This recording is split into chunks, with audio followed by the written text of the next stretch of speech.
القصيدة أقول فيها: صلاة الفجر تشكيل الولي بأحداث شيء صار، كثير من الرجال اليوم يرقد ما يصليها، علي مضيع إلا الفرض ما تخشى لهيب النار لهيب النار، نهر العرض ما تقدر تصليها، توقظ من منامك ثم صلي تالي الأسحار، مقابيل الليالي ما تعلمك بطواريها، وترى عمر الفتى محدود عند مسير الأقدار، خذ حذرك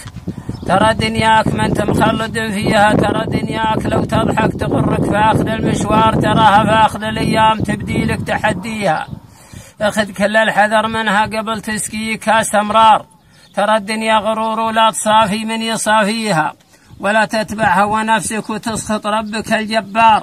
تراها امارة بس والشيطان يغويها، تراها اكبر عدو لكم مثلك ياخذ الاحذار، سوى مني خذيت نصيحتي ولا تخليها، تقرب من ولي العرش حيث ان الاجال قصار،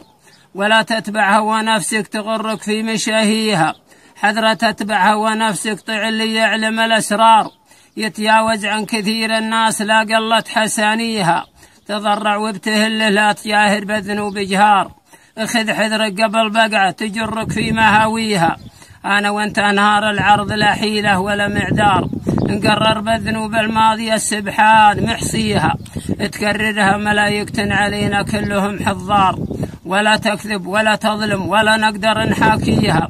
نهار العرض حد نوره ينور له يمين يسار، وحد نوره تحت رجله تحت فيت مواطيها، وحد يحبي على بطنه ويزحف والعصب منهار، ولا يملك خبر نفسه خبرها عند وليها، علينا نجتهد في الدين دين ما عليه خيار، نحج ونعتمر ونصوم والزكاة نديها، عساها تنقبل منا رفيع العرش يا ستار، وعسى انفسنا من النيران ولا العرش ينجيها، إلى منا وردناها علينا يصعب المصدار، على متنك لي بنت خطف الناس ترميها، ألا يا رب سلم لو وصلنا نقطة المعبار، ألا وكبر حظ اللي تجاوز ومتعديها، ألا يلا تجاوز وعفو ولو أن الذنوب كبار،